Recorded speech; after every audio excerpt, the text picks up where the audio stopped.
പ്രിയ സഹോദരരെ, കർത്താവായ യേശുക്രിസ്തുവിൻ്റെ രണ്ടാം വരുന്ന ചാനലിലേക്ക് നിങ്ങൾക്ക് എല്ലാവർക്കും സ്വാഗതം പറഞ്ഞു. അതിനായി കർത്താവായ ഈശോ ഒരു ദിവസം കൂടെ എന്നെ അനുവദിച്ചിനോർത്ത് യേശുക്രിസ്തുവിന് നന്ദിയും സ്തുതിയും കൃതജ്ഞതയും ആരാധനയും സംഭവിക്കുന്നു. പ്രിയപ്പെട്ടവരെ, കഴിഞ്ഞ ദിവസം 2-3 പേരെന്നെ വിളിച്ച് ചോദിച്ചു, ബ്രദറെ, ഓണത്തെക്കുറിച്ച് എന്തു പറയുന്നു, ഓണാഘോഷത്തെക്കുറിച്ച് എന്തു പറയുന്നു, അതിനെപ്പറ്റി ഒരു വീഡിയോ ചെയ്യാമോ എന്ന് ചോദിച്ചു. അപ്പോൾ ഞാൻ ഇന്ന് കുറച്ച് സ്ഥലങ്ങളൊക്കെ ഇന്ന് ഈ വാർത്തയിലെ ചില ഭാഗങ്ങളൊക്കെ ഇന്ന് പരിശോധിച്ചു. ഇതിനെപ്പറ്റി എന്തൊക്കെയാണ് സമൂഹം വിലയിരുത്തിയിരിക്കുന്നത്, സഭ എന്തു പറയുന്നു, സഭയുടെ ജ്ഞാനം ഇപ്പോൾ എവിടെയുണ്ട്, വൈദികർ ഇതിനെ എങ്ങനെ നോക്കിക്കാണുന്നു, മെത്രാന്മാർ ഈ വിഷയത്തെ എങ്ങനെ കാണുന്നു, സമൂഹം എങ്ങനെ കാണുന്നു, തിരുസഭ എന്തു ചെയ്യുന്നു, ഇതൊക്കെ ഒന്ന് പഠിച്ചു. അങ്ങനെ പഠിച്ചപ്പോൾ ഞാൻ കണ്ട 2 വീഡിയോ എൻ്റെ മനസ്സിനെ വല്ലാതെ സന്തോഷിപ്പിച്ചു. അതിലൊന്ന് വട്ടായിലേച്ചൻ, നമ്മുടെ അട്ടപ്പാടിയിലെ വട്ടായിലേച്ചൻ. ഞാൻ വട്ടായിലേച്ചൻ്റെ അട്ടപ്പാടിയിൽ ശുശ്രൂഷ ചെയ്തിട്ട ഒരാളാണ്. എനിക്ക് അവിടുത്തെ ശുശ്രൂഷകളൊക്കെ അറിയാം. വളരെ മനോഹരവും വളരെ തീക്ഷ്ണവും വളരെ ജ്വലനാത്മകവും വളരെ ശക്തിയേറിയതും. ഇത്രയും കേരളത്തിൽ ഏറ്റവും കൂടുതൽ ഒരു 10 വർഷം മുമ്പാണ് ഇത്രയും കൂടുതൽ കേരളത്തിൽ ഇത്രമാത്രം ഒരു ജ്ഞാനത്തിൻ്റെയൊക്കെ വിശുദ്ധിയുടെ തലങ്ങളിൽ കൂടെയുള്ള ഒരു ധ്യാനം ഞാൻ കണ്ടിട്ടില്ല. അപ്പോൾ അത്രമാത്രം നല്ലൊരു സെൻറ്ററായ ആ സെൻറ്ററിൽ നിന്നും ഞാൻ പഠിച്ചതൊക്കെ വെച്ച് നോക്കിയാൽ ഞാൻ അവിടെ ശുശ്രൂഷ ചെയ്യുന്ന കാലഘട്ടങ്ങളിലൊന്നും അവിടെ ഒരു ഓണാഘോഷമോ ഓണപദ്ധതിയോ ഒന്നും ഞാൻ കണ്ടിട്ടില്ല. മറ്റൊന്ന്, ഇന്ന് അച്ഛൻ പറഞ്ഞ ആ അച്ഛൻ്റെ വീഡിയോ ഞാൻ കണ്ടു. അപ്പോൾ അതിനകത്ത് അച്ഛൻ പറയുകയാണ്, നിയമാവർത്തന പുസ്തകത്തിലെ കാര്യങ്ങൾ, ഓണാഘോഷത്തിൻ്റെ ആവശ്യകത നമുക്കില്ല, നമ്മൾ സഭയാണ്, നമ്മൾ ക്രിസ്ത്യാനികളാണ്, നമ്മൾ ക്രിസ്തുവിൻ്റെ ആളുകളാണ്, യേശുവിൻ്റെ മക്കളാണ്, നമുക്ക് യേശുവിൻ്റെ ആഘോഷങ്ങളൊക്കെ മതി എന്നൊക്കെ പറഞ്ഞുകൊണ്ട് അച്ഛനും. അത് കഴിഞ്ഞ് കുറച്ചുകൂടി മുന്നോട്ട് നോക്കി കഴിഞ്ഞപ്പോൾ തോമസ് വാഴച്ചാരിക്കൽ അച്ഛൻ പറഞ്ഞ് ഇടുക്കിയിലൊരു താടിയൊക്കെ ഉള്ള നല്ലൊരു അച്ഛൻ, അദ്ദേഹം നല്ല തിരുസഭയ്ക്ക് വേണ്ടി അദ്ദേഹം ഒരു ധ്യാന സെൻറ്റർ നടത്തുന്നുണ്ട്. അദ്ദേഹത്തിൻ്റെ വളരെ ശക്തമായൊരു ക്ലാസ് അത് ഞാൻ കേട്ടു. അതും വിശുദ്ധ ഗ്രന്ഥത്തെ അടിസ്ഥാനമാക്കിയാണ് വ്യക്തമായിട്ട് വന്നിരിക്കുന്നത്. പിന്നെ ഇവിടെ ആ 2 ക്ലാസ് കൊണ്ട് എനിക്ക് തൃപ്തിയായി. ഇനിയിപ്പം കൂടുതൽ കാര്യങ്ങളൊന്നും നോക്കി പോകേണ്ട ആവശ്യമില്ല എനിക്ക് തോന്നി. പിന്നെ ഇന്ന് കേരളത്തിൻ്റെ ജില്ലയിൽ നിന്നും ഒരു സഹോദരൻ എന്നെ വിളിച്ച് പറഞ്ഞ് അവരുടെ പള്ളിയിൽ ഇന്ന് ഓണാഘോഷം വളരെ ശക്തമായിരുന്നു. ഓണാശംസകൾ കൊടുക്കാൻ പറഞ്ഞ് അങ്ങോട്ടും ഇങ്ങോട്ടും ഓണാശംസകൾ അച്ഛൻ നേർന്നു. അതെല്ലാം ജനങ്ങളെല്ലാം ഏറ്റുപാടി ഓണാശംസകൾ നേർന്നു. അതിനുശേഷം പള്ളിയിൽ പൂക്കളൂരുണ്ടായിരുന്നു, പായസം ഉണ്ടായിരുന്നു. അങ്ങനെ അടിപൊളിയായിട്ട് ആഘോഷം നടക്കും. അപ്പോൾ ഇതെന്താ ചെയ്യേണ്ടപ്പോൾ ഇത്രയും ചോദിച്ചു. അപ്പോൾ ഞാൻ പറയും, നിങ്ങളത് ഇന്ന് ഓടിക്കൂ. അപ്പോൾ ഞാൻ പറയും, നിങ്ങൾ വെളിപാട് 18:4 അവർക്ക് പറഞ്ഞത്, എൻ്റെ ജനമേ അവളിൽ നിന്ന് ഓടിയകലുവിൻ, എന്തെന്നാൽ അവളെ പിടികൂടിയ മഹാമാരി നിങ്ങളെയും പിടികൂടും. ഹല്ലേലൂയ. മഹാമാരി പുറകെ വരുന്നുണ്ട് പ്രിയ സഹോദരരെ. എൻ്റെ ക്ലാസ്സുകൾ, യേശുക്രിസ്തുവിൻ്റെ രണ്ടാം വരൻ്റെ ക്ലാസ്സിൽ ശ്രദ്ധിച്ചിട്ടുള്ള എല്ലാ വ്യക്തികൾക്കും അറിയാം, ഞാൻ മുന്നറിയിപ്പ് ക്ലാസ്സുകളും വെളിപ്പെടുത്തൽ ക്ലാസ്സുകളുമാണ് ഏറ്റവും കൂടുതൽ തരുന്നത്. ഇനി ഈ ഓണമൊക്കെ ആഘോഷിച്ച് പായസമൊക്കെ വയറ് നിറച്ച് കുടിച്ച് പൂക്കളൊക്കെ ഇട്ട് അതിൻ്റെ മണമൊക്കെ വാരിയെന്ന് മണത്ത് നോക്കി എന്നും പറഞ്ഞ് എല്ലാം സന്തോഷം ആസ്വദിച്ചിരിക്കുന്നവരെ നിങ്ങൾ ഓർത്തോ. ഇനി നിങ്ങൾക്ക് വേണ്ടി ഒരു വിശുദ്ധ ഗ്രന്ഥത്തിൻ്റെ അടിസ്ഥാനത്തിൽ ഒരു 2-3 വചനങ്ങൾ ഞാൻ പറയാൻ ആഗ്രഹിക്കാം. അത് 2 മക്കബായരുടെ പുസ്തകം 12-ാം അധ്യായം അതിൻ്റെ 40-ാം തിരുവചനം നമ്മളൊന്ന് ശ്രദ്ധിച്ചു നോക്കണം. അവിടെ മരിച്ചവർക്ക് വേണ്ടി ബലി എന്നാണ് എൻ്റെ ഹെഡിങ്. ഇനി അത് കഴിഞ്ഞിട്ട് പറയാണ്, അത് വ്യക്തമായിട്ട് പറഞ്ഞാൽ, യുദ്ധത്തിൽ മൃതിയടഞ്ഞവരെ പിതൃകുടീരങ്ങളിൽ അടക്കം ചെയ്യുക ആവശ്യമായിരുന്നതിനാൽ യൂദാസും അനുയായികളും പിറ്റേന്ന് തന്നെ ജഡങ്ങൾ ഏറ്റെടുത്ത് കൊണ്ടുപോകാൻ പുറപ്പെട്ടു. ഇനി പറഞ്ഞ വചനമാണ് ശ്രദ്ധിക്കേണ്ടത്. അപ്പോൾ മൃതദേഹങ്ങളുടെ കുപ്പായങ്ങൾക്കിടയിൽ യാമിനിയായിലെ വിഗ്രഹങ്ങളുടെ ചിഹ്നം ആലേഖനം ചെയ്ത തകിടുകൾ കണ്ടു. യഹൂദർക്ക് ഇത് ധരിക്കുക നിഷിദ്ധമായിരുന്നു. അവർ മരിക്കാൻ കാരണം അതാണെന്ന് അവർക്ക് വ്യക്തമായി. പ്രിയ സഹോദരരെ, ഇതിൻ്റെ അർത്ഥം പറയുമ്പോഴാണ് നിങ്ങൾക്ക് മനസ്സിലാവുന്നത്. അർത്ഥമാണല്ലോ നമുക്ക് അറിയത്തില്ലാത്തത്. അതുകൊണ്ട് ഞാൻ പറഞ്ഞുതരാം എന്താണ് അർത്ഥം. നമ്മൾ ഒരു തകിടെന്ന് പറഞ്ഞാൽ എന്താണ്? ഇപ്പം ശരിക്കും പറഞ്ഞാൽ ഇപ്പം നമുക്ക് തകിടെന്ന് പറഞ്ഞാൽ ഇപ്പം നമുക്ക് മനസ്സിലാക്കാൻ ഇതൊരു തകിടാണെന്ന് പറയും. ഒരു തകിട്, ഇത് നമ്മുടെ വെന്തിങ്ങ എന്ന് പറയും. വെന്തിങ്ങയുടെ ഒരു തകിടാണിത്. ഒരു തകിട് നമുക്കൊരു വസ്തു എടുത്തുകൊണ്ട് നടക്കാൻ പറ്റിയ പരുവത്തിലുള്ള ഒരു തകിടാണ് ഇത്. ഓക്കെ. അപ്പോൾ നമ്മുടെ പൂക്കളം, ഓണത്തിൻ്റെ പൂക്കളം നിങ്ങൾ ശ്രദ്ധിച്ചിട്ടുണ്ടോ? അതൊരു തകിട് പോലെ തന്നെയായിരിക്കുന്നത്. ഒരു തകിട് പോലെ തന്നെ കട്ടിയുണ്ട്. നമുക്കതൊരു പലകയിലെടുത്തെങ്കിൽ എടുത്തുകൊണ്ട് നടക്കാം, അല്ലെങ്കിൽ ഒരു പ്ലേറ്റിലെടുത്തെങ്കിൽ എടുത്തുകൊണ്ട് നടക്കാം. പക്ഷേ നിലത്ത് നമുക്ക് എടുത്തുകൊണ്ട് നടക്കാൻ പറ്റില്ല, പക്ഷേ തകിട് പോലെ ഇരിക്കുന്നത്. അപ്പോൾ ഇതിനകത്ത് സംഭവം എന്ന് വെച്ചാൽ, പഴയ കാലഘട്ടങ്ങളിൽ എന്നോ ഉള്ള ഒരു സങ്കല്പത്തിൻ്റെ ആധാരമാക്കിയിട്ടുള്ള ക്ലാസ്സില്ല. അത് ഹൈന്ദവ മതത്തിൻ്റെ സാങ്കല്പിക ദൈവമോ അല്ലെങ്കിൽ അവരുടെ ആചാരങ്ങളോ ഒക്കെ ആയിക്കോട്ടെ, അതിന് നമ്മൾ ഏറ്റെടുത്തുകൊണ്ട് നടക്കേണ്ട ആവശ്യമില്ല ന്യായമായിട്ടും. ഇനി അത് ഏറ്റെടുത്താൽ വിശുദ്ധ ഗ്രന്ഥം പറയുന്നത് ശ്രദ്ധിച്ച് കേൾക്കണം. വിശുദ്ധ ഗ്രന്ഥത്തിലാണ് ഞാനിത് പറയുന്നത്. ഇത് ഏറ്റെടുത്താൽ എന്താ സംഭവിക്കുന്നത്? അവർ മൃതദേഹങ്ങളുടെ കുപ്പായങ്ങൾക്കിടയിൽ യാമിനായിലെ വിഗ്രഹങ്ങളുടെ ചിഹ്നം ആലേഖനം ചെയ്ത് തകിടുകൾ കണ്ടു. യഹൂദർക്ക് ധരിക്കാൻ നിഷിദ്ധമായിരുന്നു. ഇവർ മരിക്കാൻ കാരണം അതാണെന്ന് അവർക്കും വ്യക്തമായി. അപ്പോൾ നമ്മുടെയൊക്കെ ഇപ്പോൾ നമുക്കറിയാം, നമ്മൾ കൊറോണ കുത്തിവയ്പ്പൊക്കെ എടുത്തു. എൻ്റെ സുഹൃത്ത് ഉണ്ടായിരുന്ന ഒരു 62 വയസ്സുള്ള ചെറുപ്പക്കാരൻ, നല്ല ചെറുപ്പക്കാരൻ, നല്ല സമ്പത്തൊക്കെ ഉണ്ടായിരുന്ന മനുഷ്യൻ മരിച്ചിട്ട് ഒരു മാസമായിട്ടുള്ളൂ, എൻ്റെ ഒപ്പമാണ്. അതുപോലെ ധാരാളം ചെറുപ്പക്കാർ 60 വയസ്സ്, 50 വയസ്സ്, 58 വയസ്സ്, 12 വയസ്സുള്ള ബാലന്മാരൊക്കെ മരിക്കുകയാണ്. അപ്പോൾ ഇതൊക്കെ മരിക്കുമ്പോൾ നമ്മളൊന്ന് ചിന്തിക്കേണ്ടത്, എന്തുകൊണ്ടാണ് മനുഷ്യൻ ഓർക്കാപ്പുറത്ത് മരിക്കുന്നത്? എന്തുകൊണ്ടാണ് പറയുന്നത്? ഇതിൻ്റെ അർത്ഥം കൊണ്ട് പറഞ്ഞുതരാം. ഇതിൻ്റെ തകിടുകൾ അവരുടെ മൃതദേഹങ്ങളുടെ വസ്ത്രങ്ങൾക്കിടയിൽ തിരികെ വെച്ചിരിക്കുന്നവർ കണ്ടു. അവ മരിച്ച ആളുടെ ശവശരീരം അവരെടുത്തുകൊണ്ട് പോയി മക്കബായർക്കാരെടുത്തുകൊണ്ട് നോക്കുമ്പോൾ കണ്ടതാണ്. അപ്പം മരിക്കൽ ഈ തകിടുകൾ, ഈ ചിഹ്നങ്ങൾ, ഇതർത്ഥമാക്കുന്ന മിത്തോളജികൾ, ഇതർത്ഥമാക്കുന്ന ആശയങ്ങൾ, ആ ആശയങ്ങളിലെ ആത്മാക്കൾ.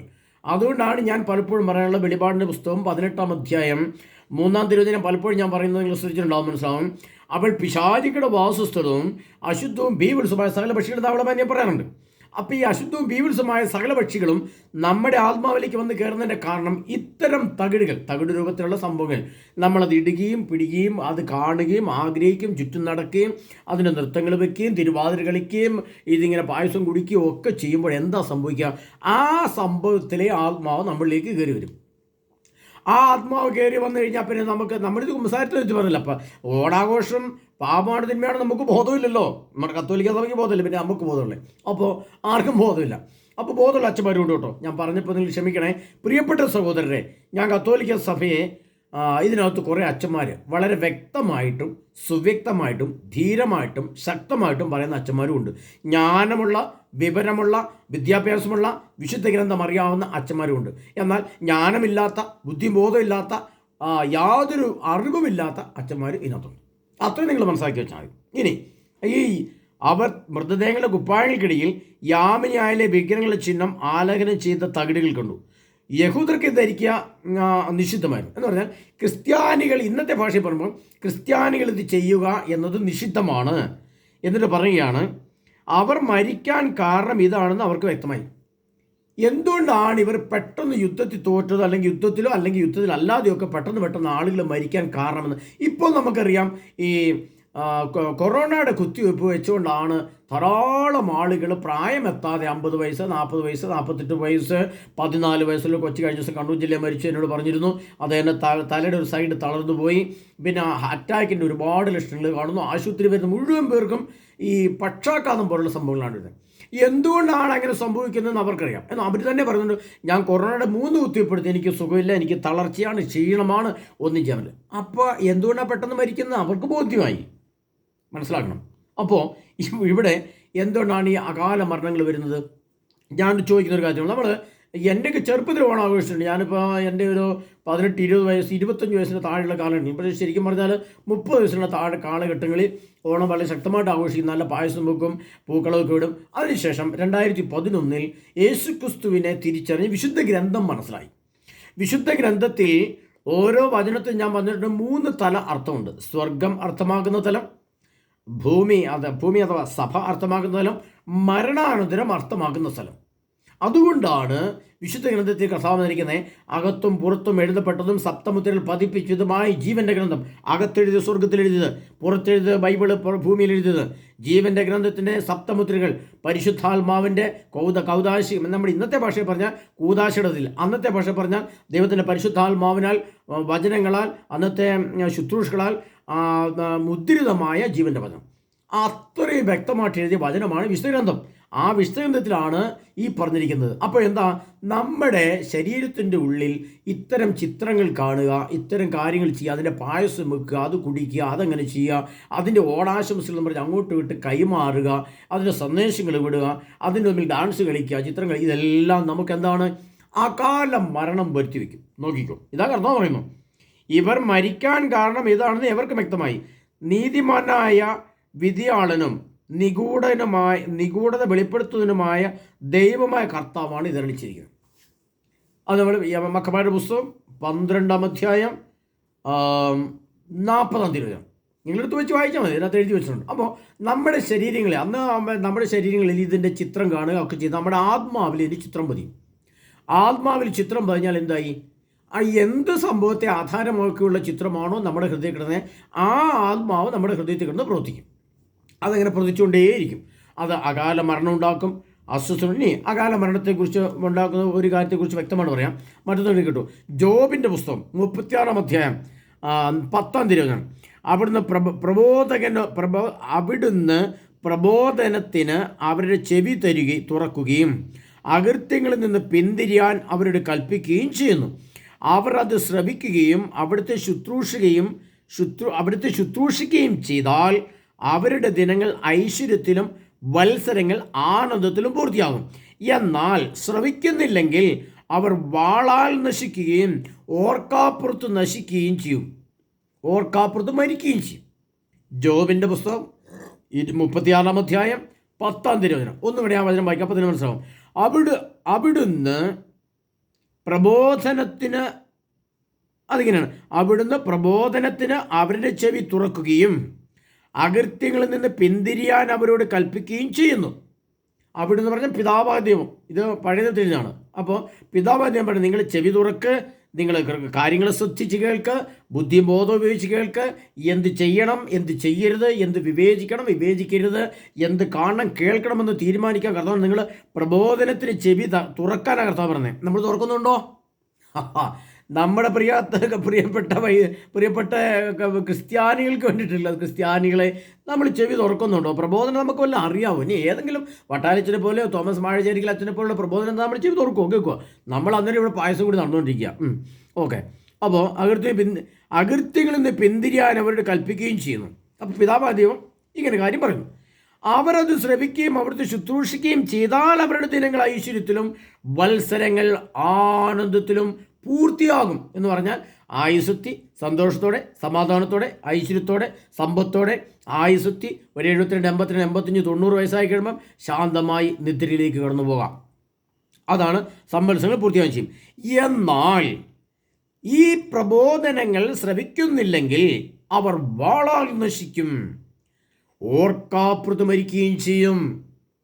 വാളാൽ നശിക്കുന്ന പറഞ്ഞാൽ അതിന് വരുന്നേ ഉള്ളൂ, വാളിൻ്റെ മരണം വരുന്നേ ഉള്ളൂ. അതിന് മുമ്പേ തന്നെ കർത്താവ് മഹാമാരികളെ ഇങ്ങോട്ട് അയച്ചിട്ടുണ്ട്. അതാണ് കൊറോണ വാക്സിനെ കൂടെ എടുത്തിട്ട് ചെറുപ്പക്കാരായ ആളുകൾ, എന്തോരം ആളുകളാണ് മരിക്കുന്നത്. ഈ കൊറോണയ്ക്ക് ശേഷമുള്ള മരണത്തിന് നിരക്കെടുത്ത് നിങ്ങൾ പഠിക്കും. ഓർക്കാപ്പുറത്താണ് കുട്ടികൾ മരിക്കുന്നത്.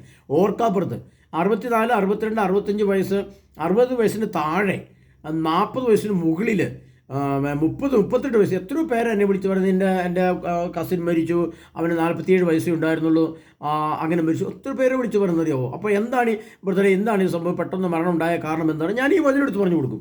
ഈ പറഞ്ഞെടുത്തു. നമ്മൾ ഇത്രയും കാലം നമ്മുടെ സഭയിൽ, എൻ്റെ ഈ പ്രായത്തിനുള്ളിൽ അല്ലെങ്കിൽ നിങ്ങളുടെ ഈ പ്രായത്തിനുള്ളിൽ എത്ര ഓണം ആഘോഷിച്ചിട്ട് എന്താ നമുക്ക് നേട്ടം ഉണ്ടായത്? കോട്ടമല്ലാതെ എന്തെങ്കിലും ഉണ്ടോ? കോട്ടമല്ലാണ്ട് എന്തെങ്കിലും ഉണ്ടോ? നമുക്ക് എന്തെങ്കിലും നേട്ടമുണ്ടോ?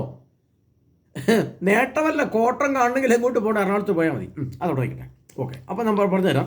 അപ്പോൾ വ്യക്തമായ പ്രബോധനമാണ് ജോബിൻ്റെ പുസ്തകത്തിൽ പിതാവാദീപം എഴുതി വെച്ചതാണ്. എന്തുകൊണ്ടാണ് ഓർക്കാപ്പുറത്ത് മരിക്കുന്നത്? ഒന്ന്, വാളാൽ നശിക്കുകയും ചെയ്യുന്ന, വാൾ പുറകെ വരുന്നുള്ളൂ, യുദ്ധം പുറകെ വരുന്നുണ്ട്. ഞാൻ പറഞ്ഞിട്ടുണ്ടല്ലോ പലപ്പോഴും, നിങ്ങൾക്ക് ഞാൻ പറഞ്ഞു തന്നിട്ടുള്ള വചനമാണത്. ഓക്കെ. ഇനി നമ്മളത് മാത്രം ശ്രദ്ധിച്ചാൽ പോരാ, ഇനി കുറച്ച് കാര്യം കൂടെ ശ്രദ്ധിക്കേണ്ടതായിട്ടുണ്ട്. അത് ജോഷുവയുടെ പുസ്തകം 6-ാം അധ്യായം അതിൻ്റെ 26-ാം തിരുവചനം ഒന്ന് ശ്രദ്ധിക്കണം. ജോഷുവ അന്ന് അവരോട് ശപഥം ചെയ്തു പറഞ്ഞു, ജെറിക്കോ പുതുക്കിപ്പണിയാൻ തുനിയുന്നവൻ ശബ്ദൻ, അതിൻ്റെ അടിസ്ഥാനമിടാൻ ഒരുങ്ങുന്നവന് അവൻ്റെ മൂത്ത മകനും കവാടങ്ങൾ നിർമ്മിക്കാൻ പരിശ്രമിക്കുന്നവന് അവൻ്റെ ഇളയ മകനും നഷ്ടപ്പെടും. കർത്താവ് ജോഷുവയോട് കൂടെ ഉണ്ടായിരുന്നു. അതെന്താ വെച്ചാൽ ശാപത്തെക്കുറിച്ചാണ് പറയുന്നത്. ജോഷുവ ചില സ്ഥലങ്ങളിൽ പോയിട്ട്, ചില ജെറീക്കോ പോലുള്ള സ്ഥലങ്ങളിൽ പോയിട്ട് അവിടുത്തെ ദുരാചാരങ്ങളും ആ സ്ഥലത്തെ അശുദ്ധിയും അസ്വസ്ഥതയും അവിടുത്തെ ദുഷ്ട ആചാരങ്ങളും അല്ലെങ്കിൽ മോശമായ രീതി മക്കബാരുടെ കാലത്ത്, അല്ലെങ്കിൽ ഗ്രീസ് സംസ്കാരം, യവന സംസ്കാരം, ബാബിലോൺ സംസ്കാരം എന്നൊക്കെ പറയുന്ന സംസ്കാരം ഉണ്ടായിരുന്ന കാലഘട്ടത്തിൽ മക്കബായരുടെ അല്ല ജെറീക്കോയുടെ പ്രദേശത്തൂടെ പോകുമ്പോൾ ജോഷുവ ശപിച്ചതാണിത്. ഈ ജോഷുവയ്ക്ക് മുമ്പുണ്ടായ ജോഷുവ അന്ന് അവരോട് ശപഥം ചെയ്തു പറഞ്ഞു, ഈ പ്രദേശത്ത് ഒരു രാജാവിനെതിരെ പ്രവചിച്ചാണത്. അന്ന് ആ രാജാവ് ഇവിടെ ഏതെങ്കിലും വലിയ രാജകൊട്ടാരം നിർമ്മിക്കുവാൻ വേണ്ടി കവാടങ്ങൾ പുതുക്കി പണിയതാൽ ആ രാജാവിൻ്റെ മൂത്ത മകനും ഇളയ മകനും മരിക്കുന്ന പറഞ്ഞ് ശപഥം ചെയ്തേ. അപ്പം ശപഥം എന്ത് ചെയ്തു? പിന്നീട് ആ കാലഘട്ടത്തിൽ വന്നിട്ട് പുതിയ രാജാവ് അവിടെ വലിയ രാജകൊട്ടാരം പണിയാൻ തുടങ്ങിയപ്പോൾ എന്ത് സംഭവിച്ചു? ഈ ശാപം അവിടെ ഏറ്റു എന്ന് പറഞ്ഞാൽ അതിൻ്റെ ഇന്നത്തെ അർത്ഥം എന്താണെന്ന് വെച്ചാൽ, പ്രിയപ്പെട്ടവരെ, എന്താണെന്ന് അറിയാമോ? നമ്മുടെ കത്തോലിക്ക സഭ നമുക്ക് 2000 വർഷത്തെ പാരമ്പര്യം തരുന്നുണ്ട്. ഈ 2000 വർഷത്തെ പാരമ്പര്യത്തിൽ കേരള സഭ എന്ന് പറയുന്ന സഭ മാർ തോമസ് ലീഗ ഇവിടെ വന്നു സഭ നിർമ്മിച്ച് പള്ളികളൊക്കെ ഉണ്ടാക്കി നിർമ്മിച്ച് നമ്മൾ വലിയ കുറച്ച് സാമ്പത്തികമായിട്ടൊക്കെ ഉയർന്ന് ഇവിടെ വന്നു കഴിഞ്ഞപ്പോൾ എന്താ സംഭവിക്കുന്നത്? നാം ശപിക്കപ്പെട്ടവരായി മാറി. വിവാഹമോചനം അമേരിക്കയിൽ നിന്ന് വിളിക്കുന്നു, കാനഡയിൽ നിന്ന് വിളിക്കുന്നു, ലണ്ടനിൽ നിന്ന് വിളിക്കുന്നു, യൂറോപ്പിൽ നിന്ന് വിളിക്കുന്നു, ദുബായിൽ നിന്ന് വിളിക്കുന്നു, എല്ലാം വിമോചനം. ശാപഗ്രസ്തമാണ്. ദുർമരണങ്ങൾ, മാതാപിതാക്കന്മാരുടെ ദുർമരണങ്ങൾ, അത് ചിലർ വിളിച്ചു പറയുന്നത്, എൻ്റെ അപ്പൻ 4 വർഷം മുമ്പ് ആത്മഹത്യ ചെയ്തു, എൻ്റെ അമ്മയുടെ അനിയത്തി ആത്മഹത്യ ചെയ്തു, എൻ്റെ ജ്യേഷ്ഠൻ്റെ ഭാര്യ ആത്മഹത്യ ചെയ്തു. അങ്ങനെ ആത്മഹത്യ ചെയ്ത ഭവനങ്ങളുടെ എണ്ണം ഒരുപാട്. ദുർമരണങ്ങൾ അങ്ങനെ. മറ്റൊന്ന്, വിവാഹം നടക്കുന്നില്ല, നടന്ന കുഞ്ഞുങ്ങളുണ്ടായാൽ ഒരു കുഞ്ഞും കൊണ്ട് തീർന്നു, അപ്പോഴത്തേന് ഡൈവോഴ്സായി. ഈ കഴിഞ്ഞ ദിവസം കേരളത്തിൻ്റെ ഭാഗത്ത് വിളിച്ച് പറഞ്ഞ് കല്യാണം കഴിഞ്ഞിട്ട് 1 വർഷം 1.5 വർഷമായുള്ളൂ, അതിൻ്റെ ഒരു കുഞ്ഞുണ്ടായി. ആ കുഞ്ഞോട് കൂട്ടിയിട്ട് ആ സ്ത്രീയെ ഉപേക്ഷിച്ചു. ശാപഗ്രസ്തം. അതുകൊണ്ട് കർത്താവ് പറഞ്ഞ ജോഷുവ അന്ന് അവരോട് ശബ്ദം ചെയ്തു പറഞ്ഞു. എന്താ പറഞ്ഞ്? ജെറീക്കോ പുതുക്കി പണിയാൻ തുനിയുന്നവൻ ശബ്ദൻ എന്ന് പറഞ്ഞാൽ നാം നമ്മുടെ ജീവിതത്തെ, നമ്മുടെ സഭയെ പറഞ്ഞാൽ നമ്മുടെ സഭ പുതുക്കി പണിയാൻ ശ്രമിക്കുന്നുണ്ട് ഇപ്പോൾ. എന്നിട്ട് എന്താ? ശാപഗ്രസ്തം. എറണാകുളത്തെ അടിയെ പറ്റിയാണ് പറയുന്നത്, നമ്മൾ മനസ്സിലാക്കുന്നത്. അതുപോലെ മറ്റുള്ള വിഭാഗത്തിൽപ്പെട്ടവരും കേരളത്തിൽ നമുക്കറിയാം, ഇവിടെ മറ്റേ കോട്ടയത്തൊക്കെ ഒരു മണ്ണാർക്കാട് പ്രദേശത്തൊക്കെ പള്ളികൾ തമ്മിൽ വിഭജിച്ചതൊക്കെ വലിയ കേസ് സുപ്രീം കോടതിയിൽ പോയാൽ നമുക്കറിയാലോ. ആ കേസൊക്കെ അറിയാലോ. അപ്പോൾ ഓരോ റീത്തുകളിലും അടിപിടി ബഹളമാണ്, ഓരോ റീത്തിലും പ്രശ്നമാണ്. അപ്പോൾ ശാപം നമ്മൾ ഏറ്റുവാങ്ങുന്നത് ശാപഗ്രസ്തമാണ്. നാം ശപിക്കപ്പെട്ടവരായിട്ട് മാറിക്കഴിഞ്ഞു പ്രിയപ്പെട്ട. അതാണ് മത്തായിയുടെ സുവിശേഷം പറയുന്നുണ്ട്, ശപിക്കപ്പെട്ടവരെ നിങ്ങൾ എന്നിൽ നിന്ന് മകന്ന് പിശാചൻ ദൂതന്മാർക്ക് സജ്ജമാക്കി നിത്യാനിൽ പോകും പറയുന്നുണ്ടല്ലോ ഈശോ. അപ്പോൾ ഈ ശാപം കൊണ്ട് നമ്മൾ എങ്ങോട്ട് ചെല്ലുന്നത്? കർത്താവായ യേശു ക്രിസ്തുവിൻ്റെ വിധിയിലേക്ക് പോവുകയാണ്. അപ്പോൾ എന്ത് സംഭവിക്കും? അപ്പം നമ്മുടെ കുടുംബങ്ങളിലെ ശാപം, ഡൈവോഴ്സ് ശാപം, ഭാര്യാഭർത്താക്കന്മാർ കലഹിക്കുന്ന ശാപം, വിശ്വാസം വിശുദ്ധി നഷ്ടപ്പെട്ട ശാപം, ആത്മഹത്യ ശാപം, കേരളത്തിലെത്തിയ വ്യഭിചാര കൊലപാതകങ്ങൾ, എന്തുമാത്രം കൊള്ളയും കൊലപാതകവും, ഇതെല്ലാം ശാപത്തിൻ്റെ വിവിധ രൂപങ്ങൾ വരികയാണ്. അപ്പോൾ കർത്താവ് പറയാണ് നാം ശാപമാണ്. എന്തുകൊണ്ടാണ് ശാപം കേൾക്കുന്നത്? അതാണ് മുമ്പ് പറഞ്ഞത്. നമ്മുടെ കുപ്പായത്തിനിടയിൽ നമ്മളിങ്ങനെ ഓരോന്ന് തിരികെ വെച്ചിട്ടുണ്ട്. ഓണത്തെക്കുറിച്ചുള്ള സങ്കല്പങ്ങൾ, അല്ലെങ്കിൽ അതുപോലെയുള്ള ആചാരങ്ങളെക്കുറിച്ചുള്ള ഇഷ്ടങ്ങൾ, അന്നത്തെ പായസത്തിന് പ്രത്യേക ടേസ്റ്റ്, അന്നത്തെ പൂക്കളം ഇടാൻ ഭയങ്കര ഉത്സാഹം, ഇതെല്ലാം നമ്മൾ എന്ത് ചെയ്യുന്നു? ആ സങ്കല്പത്തെ നമ്മുടെ മനസ്സിൽ ആത്മാവിൽ ശേഖരിച്ചു വെച്ചിരിക്കുകയാണ്. അതുകൊണ്ടാണ് യാമന്യായിലെ മക്കബാരുടെ ഇടയിൽ, അവരുടെ കുപ്പായങ്ങൾക്കിടയിൽ അതിൻ്റെ തകിട് കണ്ടതുപോലെ നമ്മുടെ ഹൃദയം ഒന്ന് തുറന്നെടുത്തിട്ട് നോക്കിക്കഴിഞ്ഞാൽ അതിനകത്ത് കാണാം. ഇന്ന് എന്തൊക്കെയാണ് കാണുന്നത് നമുക്കറിയാതെ പറയേണ്ട ആവശ്യമില്ലല്ലോ. പൂക്കളം ഇട്ടതും ഡാൻസ് കളിച്ചതും കഴിച്ചതും പായസം കഴിച്ചതും ആശംസ നേരുന്നതൊക്കെ നമ്മുടെ ഹൃദയത്തിൽ തകിടായിട്ടിരിപ്പുണ്ട്. ഓർത്തോ? വരുന്നുണ്ട് പുറകെ. അതുകൊണ്ട് അതിന് മുമ്പിലത്തെ പറഞ്ഞല്ലേ, നാം മരിച്ചതിൻ്റെ കാരണം എന്നതാണെന്ന് അവർ തിരിച്ചറിയുകയാണ്. നമുക്ക് തിരിച്ചറിവുണ്ടോ? ഓർത്തോണം. അത് വ്യക്തമാണ്. ഓർത്തോ. ഇനി പ്രിയപ്പെട്ടവരെ, നിയമാവർത്തന പുസ്തകം അവിടെ അതിൻ്റെ 28, നിയമാവർത്തനം 28:41 വചനം അവിടെ ഇങ്ങനെ വ്യക്തമായിട്ട് എഴുതി വെച്ചിട്ടുണ്ട്. വളരെ വ്യക്തമായിട്ട് നമ്മൾ വായിക്കണം. നിയമാവർത്തനം 28:41.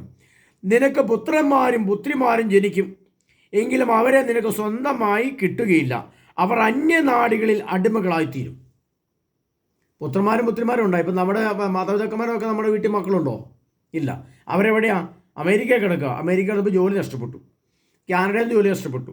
ഇപ്പോൾ ട്രംപ് എല്ലാം കൂടെ ഓടിക്കാൻ തുടങ്ങുന്നു.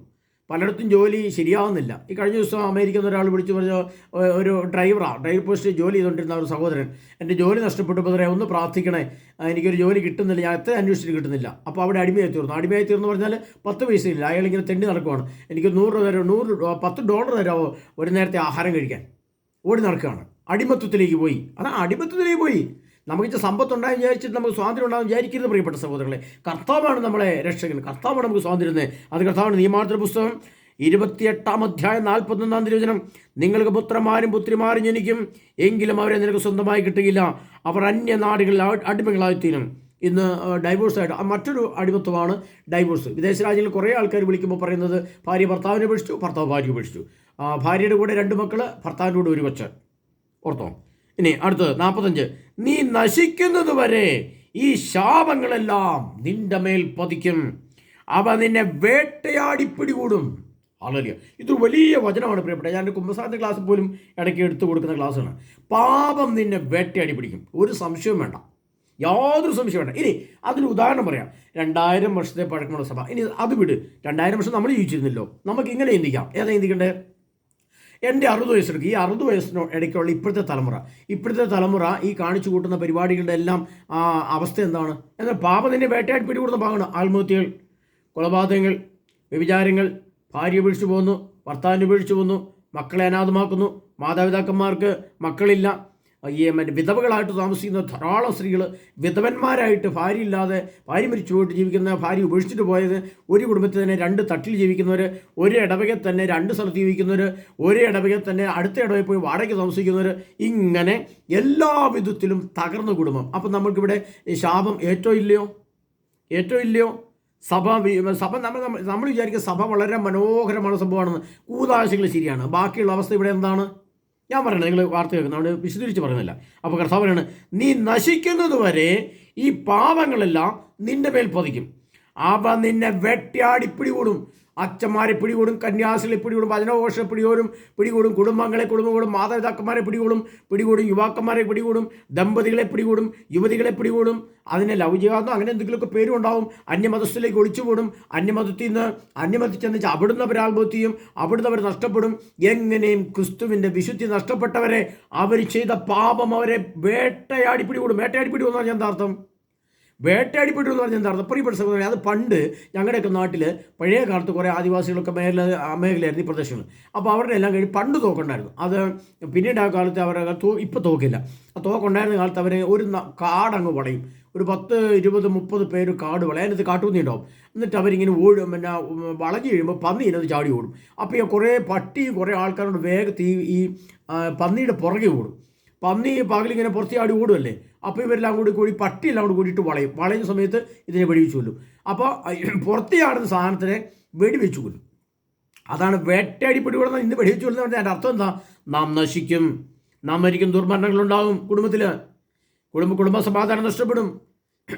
എന്നോട് പറഞ്ഞ് 18 ലക്ഷം കളവാണ്, അതിൻ്റെ 1.5 ലക്ഷം വേണം പലിശ അടയ്ക്കാൻ. പക്ഷെ 10 പൈസയില്ല ബ്രദറെ. കടത്തിൻ്റെ അടിമത്വത്തിലേക്ക് പോകും നമ്മൾ. എത്രയോ ഭവനങ്ങളാണ് കടബാധിതരുടെ പിടിയിൽപ്പെട്ട് കിടക്കുന്നത്. അത് പാപം നിന്നെ വേട്ടയാടി പിടികൂടും, ഒരു സംശയം വേണ്ട. എന്തെന്നാൽ നിന്റെ ദൈവമായ കർത്താവിൻ്റെ വാക്ക് നീ കേട്ടില്ല, അവിടുന്ന് നൽകിയ കൽപ്പനകളും നിയമങ്ങളും പാലിച്ച് നടന്നില്ല. ഇവയെല്ലാം നിനക്കും നിന്റെ സന്തതികൾക്കും എന്നേക്കും ഒരു അടയാളവും അത്ഭുതമായി നിനക്ക് തന്നതായിരുന്നു. എന്തെന്നാൽ ദൈവമായ കർത്താവിൻ്റെ പ്രമാണം നമുക്ക് കേട്ടില്ല. അച്ഛന്മാർ പറഞ്ഞൊന്നും പറഞ്ഞിട്ട് അച്ഛന്മാർ പറഞ്ഞു. പൊന്നു പ്രിയ സഹോദരങ്ങളെ, എൻ്റെ ഇടവകയിലും ഈ ഓണത്തെക്കുറിച്ചൊക്കെ പറഞ്ഞു ഞാൻ നിശബ്ദമായിട്ട് പള്ളിക്കത്തിരുന്ന് കേട്ടു. കുർബാനയുടെ അറിയിപ്പിൻ്റെ സമയത്താണ് ദൈവത്തിന് മുമ്പിലാണ് ഇരിക്കുക, ശാന്തമായിട്ട് കേട്ടു. പക്ഷേ ഞാൻ ഇതിൻ്റെ ഓണാശംസ പറഞ്ഞാൽ എനിക്ക് നിൻ്റെ ഓണാശംസ വേണ്ട സഹോദരൻ പറഞ്ഞ് അങ്ങ് നിഷേധിച്ച് കൊടുക്കുകയായിരുന്നു. അങ്ങനെ അവൻ്റെ ആശംസ അവൻ്റെ കയ്യിൽ ഇരുന്നോട്ടെ. എനിക്കൊരാണാശംസ. എനിക്ക് 2 ആഘോഷമുള്ളൂ. ഒന്ന് ക്രിസ്മസ്, ഒന്ന് ഈസ്റ്റർ. മറ്റൊരാഘോഷവും എൻ്റെ കൊണ്ടുമില്ല. പിന്നെ ആഘോഷിക്കാൻ പറ്റുന്നവർക്ക് ആഘോഷിച്ചു. അതുകൊണ്ട് കഴിഞ്ഞ ദിവസം ഒരു സഹോദരി കമൻറ്റിൽ കൂടി ചോദിച്ചു, എൻ്റെ പറ്റി നിങ്ങൾക്ക് എങ്ങനെയാണ് ഇങ്ങനെ വെളിപ്പെട്ട് കിട്ടുന്നത്? എങ്ങനെയാണ് നിങ്ങൾക്കിതെല്ലാം പറയാൻ അറിവ് കിട്ടുന്നത്? പ്രിയപ്പെട്ടവരെ, നമ്മൾ കർത്താവിൻ്റെ നിയമം പാലിച്ചു നോക്ക്. വിശുദ്ധ പറഞ്ഞാൽ ഇനി വേറെ കൂടെ പറഞ്ഞുതരാം. അതിൻ്റെ അടിയിൽ തന്നെ 47 എല്ലാത്തിലും സമൃദ്ധി ഉണ്ടായപ്പോൾ തികഞ്ഞ ആഹ്ലാദത്തോടെ നീ നിന്റെ ദൈവമായ കർത്താവിന് ശുശ്രൂഷ ചെയ്തില്ല. പ്രധാനപ്പെട്ട വചനങ്ങളാണ് പ്രിയപ്പെട്ടവരെ. നിങ്ങൾ കേട്ടുള്ള വചനം പോലെയുള്ള വചനങ്ങളല്ല ഞാൻ പറയുന്നത്. വളരെ ശ്രദ്ധാപൂർവ്വം ശ്രദ്ധിച്ച് കേൾക്കണം. നിങ്ങൾ എല്ലാത്തിലും സമൃദ്ധി ഉണ്ടായപ്പോൾ തികഞ്ഞ ആഹ്ലാദത്തോടെ നീ നിന്റെ ദൈവമായ കർത്താവിന് ശുശ്രൂഷ ചെയ്തില്ല. നിയമാവർത്തന പുസ്തകം 28:47, 28:45 ഞാൻ നിങ്ങളോട് പറഞ്ഞത്, ആദ്യം മുമ്പ് പറഞ്ഞത്. നീ നശിക്കുന്നവരെ നിന്റെ ശാപങ്ങളെ നിന്റെ മേൽ പതിക്കും, അപ്പം നിന്നെ വേട്ടയാടി പിടികൂടും. അതിനുശേഷം പറഞ്ഞതാണ് നിയമാവർത്തനം 47. എന്താ അത് പറഞ്ഞേ? എല്ലാത്തിലും സമൃദ്ധി ഉണ്ടായപ്പോൾ നീ തികഞ്ഞ ആഹ്ലാദത്തോടെ കർത്താവിന് ശുശ്രൂഷിച്ചില്ല എന്ന് പറഞ്ഞാൽ, ഇപ്പം നമുക്കൊരു വാർക്ക് വീടുണ്ട്, കാറുണ്ട്, പണമുണ്ട്, ബാങ്ക് ബാലൻസ് ഉണ്ട്, ചുരിദാറിട്ടും ഞെളിഞ്ഞുകൊണ്ട് പോകുന്നുണ്ട് പള്ളിക്കകത്ത്, എല്ലാ വേഷവും കിട്ടുന്ന സമൃദ്ധിയുണ്ട്, പണമുണ്ട്, ഇറച്ചി മീനും മുട്ടയും പാലും ഉണ്ട്, ഭക്ഷണ സമൃദ്ധിയുണ്ട്, വസ്ത്ര സമൃദ്ധിയുണ്ട്, സമ്പദ് സമൃദ്ധിയുണ്ട്, കാറ് സമൃദ്ധിയുണ്ട്, വീട് സമൃദ്ധിയുണ്ട്, ആഹാര സമൃദ്ധിയുണ്ട്, കൂട്ടുകാരുടെ സമൃദ്ധിയുണ്ട്, പള്ളിയിൽ ചെന്ന് കഴിഞ്ഞാൽ ആഹ്ലാദത്തിന് സമൃദ്ധിയുണ്ട്, വലിയ താളോ മേളോ എല്ലാം ഉണ്ട്. എന്തിനാ സമൃദ്ധി ഇല്ലാത്ത? അപ്പോൾ കർത്താവിന് ശുശ്രൂഷയില്ല. അപ്പോൾ കർത്താവ് പറയണ, അതിനാൽ കർത്താവ് നിനക്കെതിരെ അയക്കുന്ന ശത്രുക്കൾ നിന്നെ നശിപ്പിക്കും. അതിനാൽ കർത്താവ് നിനക്കെതിരെ അയക്കുന്ന ശത്രുക്കൾക്ക് വേണ്ടി നീ വിശപ്പും ദാഹവും നഗ്നതയും പരമദാരിദ്ര്യവും സഹിച്ചുകൊണ്ട് വേല ചെയ്യുന്ന ദിനം വരും. നീ നശിക്കുന്നത് വരെ അവിടുന്ന് നിന്റെ കഴുത്തിൽ ഇരുമ്പ് നുകം കെട്ടിവെക്കും. ഹല്ലേലൂയ. എടുത്തു വായിച്ചു പറയുമ്പോൾ സഹോദരങ്ങളെ വചനം. അപ്പോൾ നമ്മൾ നശിക്കുന്നത് വരെ നമ്മുടെ ഈ തിന്മ പിന്തുടരും. ഇത് ഇന്നലെ നാളെ തീർന്നു വരും. സഭയുടെ വിശ്വാസം, സഭയുടെ വിശുദ്ധി, ജനങ്ങളുടെ വിശുദ്ധി, കുർബാനയുടെ താല്പര്യം, ദേവാലയത്തിൽ പോലുള്ള താല്പര്യം, സന്ധ്യാപ്രാർത്ഥന എല്ലാം നശിച്ചു. ഒന്നുമില്ല. എറണാകുളത്തടി, കോട്ടയത്തടി, പാലയിലടി, അവിടെ അടി, ഇവിടെ അടി, ഡൽഹി കിടക്കുന്നവർ ഇവിടെ വന്നടി, ഇവിടെ കിടക്കുന്നവർ അവിടെ പോയടി. സോഷ്യൽ മീഡിയ മുഴുവനും ഈ സഭയെക്കുറിച്ച് ഇത് പറയുന്നേ ഉള്ളൂ. എവിടെ ജ്ഞാനത്തിൻ്റെ ഒരു വചനം പറഞ്ഞു കൊടുക്ക്. ആ വട്ടാലച്ചൻ പറഞ്ഞ പോലെ 1000 അച്ഛന്മാർ പറ, ആ തോമസ് വാഴാചാരിയൊക്കെ പറഞ്ഞ പോലെ 100 ബുദ്ധന്മാർ പറ.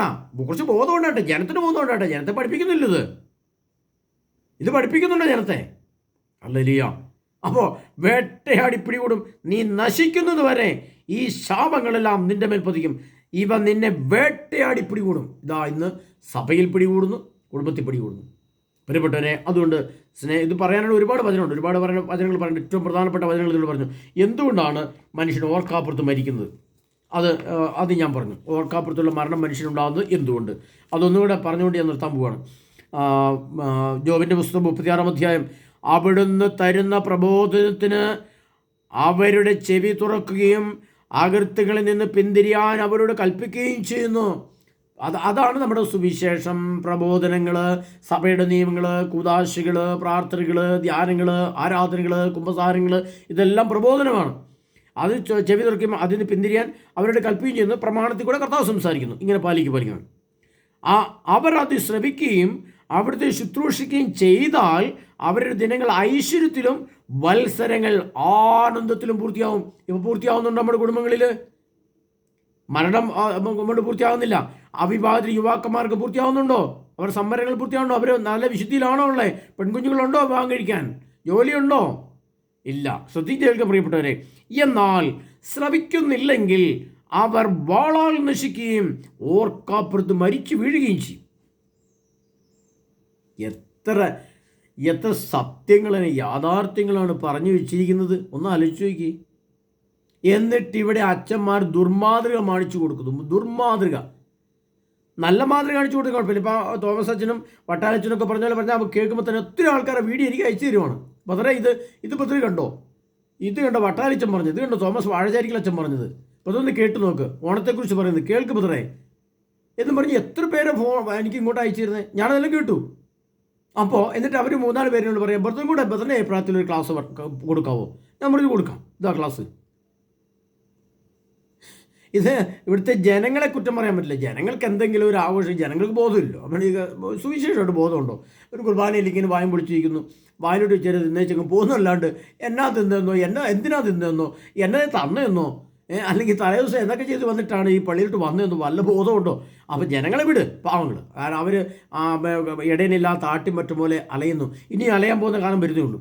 എന്നാൽ ബോധമുണ്ട്, തിയോളജി ഉണ്ട്, സൈക്കോളജി ഉണ്ട്, സോഷ്യോളജി ഉണ്ട്, മാത്തോളജി ഉണ്ട്, ഓത്തോളജി ഉണ്ട്, ആ ഓളജി ഉണ്ട്, ഈ ഓളജി ഉണ്ട്, എല്ലാ ഓളജിയും ഉണ്ട്. റോമിൽ 8 വർഷം 12 വർഷം, ലോകത്ത് മുഴുവൻ 25 വർഷം പഠിച്ച അച്ഛന്മാർ, മെത്രാന്മാർ.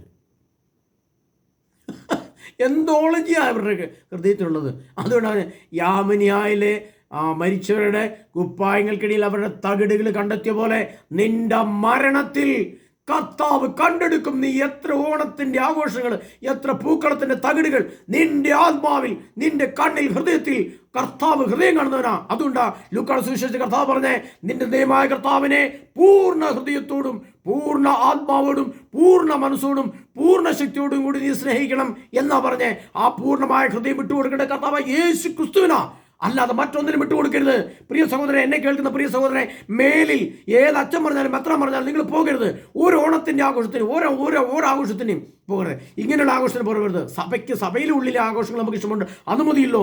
മറ്റുള്ള ഓരോ പായസം കുടിക്കാനും, ഒരു വേഷം കെട്ടാനും, ഒരു തിരുവാതിര കളിക്കാനും, ഒരു ഈ ഹിന്ദുക്കൾക്ക് കൊടുക്കുന്ന പോലെ മറ്റേ ഹൈന്ദവ സഹോദരന്മാർ കൊടുക്കുന്ന സെറ്റും സാരി കൊടുക്കുന്നത് അച്ഛന്മാരും സെറ്റും സാരി കൊടുത്തുകൊണ്ട് വരാൻ പറയും. പോകരുത്. പോയാൽ പാപം നിന്നെ വേട്ടയാടി പിടികൂടും. അവൻ നീ നശിക്കുന്നത് വരെ നിന്റെ മരണം കാണാതെ ആ സാത്താൻ നിന്നെ പിടിക്കില്ല. ഓർത്തോ, ശരിക്കും ഓർത്തോ. ഹല്ലേലൂയ. അതുകൊണ്ട് ബോധമില്ലാത്ത കുറേ ആൾക്കാർ പറയുന്നത് കേട്ടിട്ട് ബോധമില്ലായ്മ ചെയ്യും. ശ്രദ്ധിച്ച് കേൾക്കണം. കേട്ടില്ലെങ്കിൽ ദുർമരണങ്ങൾ, ദുർഭൂതങ്ങൾ വീട്ടിൽ കയറി വരും. ചില വീടുകളിലൊക്കെ വിളിച്ച് പറയുന്നത് ഇവിടെ എന്തൊക്കെയോ വല്ലാത്ത പ്രശ്നങ്ങളാണ്. പത്രേ എന്താണെന്നറിയത്തില്ല, വീട്ടിൽ വല്ലാത്ത അസ്വസ്ഥകൾ, വീട്ടിൽ കിടക്കാൻ പറ്റുന്നില്ല, തമ്മിൽ സ്നേഹമില്ല, ഐക്യമില്ല, ഒന്നും. പിന്നെ വീട്ടിൽ വല്ല പാത്രങ്ങൾ ഉരുണ്ടിയാടുന്ന ശബ്ദം കേൾക്കുന്നു, എന്തൊക്കെയോ ശബ്ദ കോലാഹലങ്ങൾ സന്ധ്യ എന്നാൽ കേൾക്കുന്നു. വീട്ടിൽ ദുർഭൂതം ഉണ്ടോ എന്നറിയത്തില്ല. ദുർമരണങ്ങൾ വീട്ടിൽ നടക്കുന്നു. വലിയ ഭയം തോന്നുന്നു. തമ്മിലൊന്നുമില്ല, കൂതാശിയുടെ സ്നേഹമില്ല, സഭയുടെ സ്നേഹം തോന്നുന്നില്ല, പള്ളിയിൽ പോകുന്നതിൽ എന്തോരം പ്രശ്നങ്ങളാണ് ജനങ്ങൾ വിളിച്ചു പറയുന്നവരോ. എന്താണ് പ്രശ്നം? ശാപം നിന്നെ വേട്ടയാടി പിടികൂടും. നീ നശിക്കുന്നത് വരെ നിന്റെ മരണം കാണാതെ സാത്താൻ നിന്നെ വിട്ടുപോകില്ല. എന്തുകൊണ്ടെന്നറിയോ? നമ്മൾ പ്രാർത്ഥിച്ച കർത്താവെ കരുണയായിരിക്കണമേ എന്നും പറഞ്ഞ് പ്രാർത്ഥിച്ച കർത്താവിൻ്റെ കണ്ണു തുറക്കാത്ത എന്തുകൊണ്ടാണ്?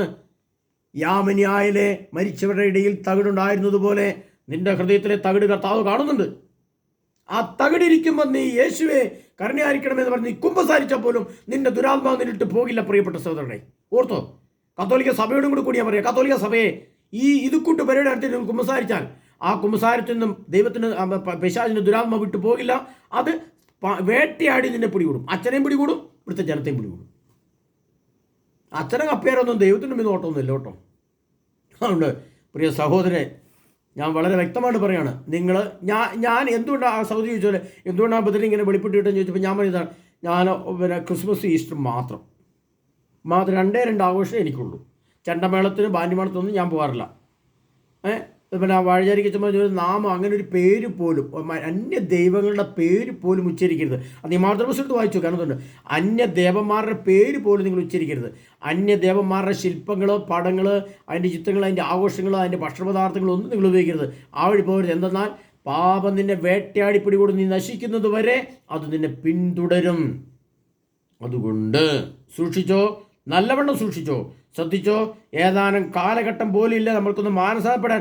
നന്നായിട്ട് ധ്യാനം കൂടെ നന്നായിട്ട് കുമ്പസാരിച്ചാൽ അപ്പോൾ ഉപവാസം നിൽക്കാൻ പോലും സമയമില്ല കേട്ടോ, ഓർത്തോണം.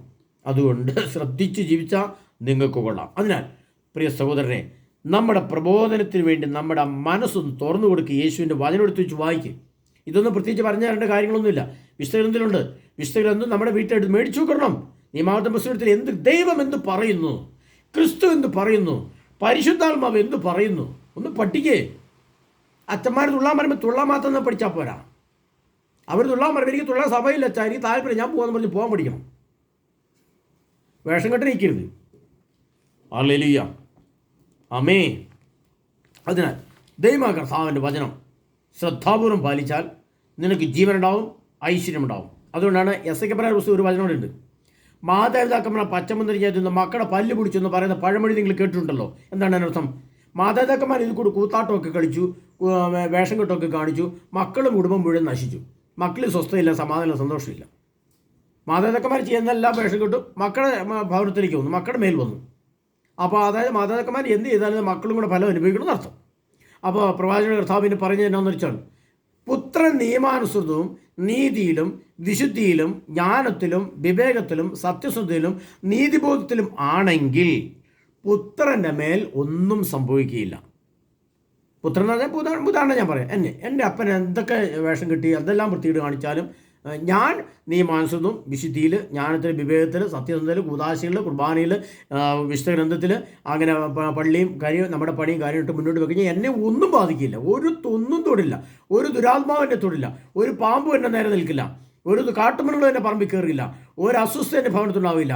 എൻ്റെ ശരീരത്തിൽ നല്ല ആയുസ്സും ആരോഗ്യം ഉണ്ടാവും, സമൃദ്ധിമായിട്ട് ജീവിക്കും. ഒരുപോലും കടവില്ല പ്രിയപ്പെട്ടവർ, ഒരുപോലും കടവില്ല ജീവിക്കാൻ പറ്റും നമുക്ക്. ഒരുപോലും കടവില്ലാണ്ട് ജീവിക്കും. കർത്താവ് കുടഞ്ഞിട്ട് തരും, കർത്താവ് സമൃദ്ധമായി തരും, കർത്താവ് നിറച്ച് കുലുക്കി അമർത്തി കുലുക്കി നമുക്ക് തരും. എന്തുകൊണ്ട്? വിശുദ്ധ ഗ്രന്ഥത്തിലെ വചനങ്ങൾ ആച്ചിട്ട് നീ ഇടം വലം തിരിയരുത്. ഞാൻ നിങ്ങളോട് ഇന്ന് പറയുന്ന ഈ പ്രമാണങ്ങൾക്ക് വിരുദ്ധമായി ഇടം വലം തിരിയരുത്. അണുവിട വ്യതിചരിക്കരുതെന്നാണ് കർത്താവ് നിൽക്കുന്നത്. നിയമമാക്കുന്നത് അണുവിട വ്യതിചലിക്കാൻ പാടില്ല. ഹല്ലേലൂയ. ഇവിടെ എന്തെല്ലാം കാട്ടിക്കൊടുത്ത പൊന്നു സഹോദരനെ, ഇനിയെങ്കിലും ഒന്ന് കണ്ണ് തുറക്കണേ. നിങ്ങളുടെ ശാപം മേടിച്ചു വെക്കരുതേ നിങ്ങൾ. അതിന് കർത്താവായ ഈശോ നമ്മുടെ സമൃദ്ധമായ അനുഗ്രഹിക്കുമാട്ടെ. സർവശക്തനായ ദൈവത്തിൻ്റെ വചനങ്ങൾ നമ്മുടെ ഹൃദയത്തിൽ ആഴ്ന്നിറങ്ങുമാറാട്ടെ. പ്രബോധനത്തിനായി എൻ്റെ മനസ്സിനെ തുറക്കണമെന്ന് പ്രാർത്ഥിക്കുക. പ്രബോധനത്തിനായി എൻ്റെ ആത്മാവിൻ്റെ കണ്ണു തുറക്കണമെന്ന് പ്രാർത്ഥിക്കുക. ദൈവത്തിൻ്റെ പരിശുദ്ധാത്മാവ് നമ്മുടെ ഹൃദയത്തിൽ നിറയാൻ വേണ്ടി പ്രാർത്ഥിക്കണം. നമ്മുടെ കൗതാശിക തലങ്ങളിൽ മാത്രം ശക്തിപ്പെടുക, അതിൽ മാത്രം ഉറച്ചു നിൽക്കുക. മറ്റെല്ലാം ഉപേക്ഷിക്കേണ്ടവർക്ക് ഉപേക്ഷിക്കുക പ്രിയപ്പെട്ടവരെ, അല്ലെങ്കിൽ ശാപം വെട്ടിയാടി പിഴുവിടും എന്ന ബോധ്യം നമ്മളുണ്ടായിരിക്കട്ടെ. ആമേൻ.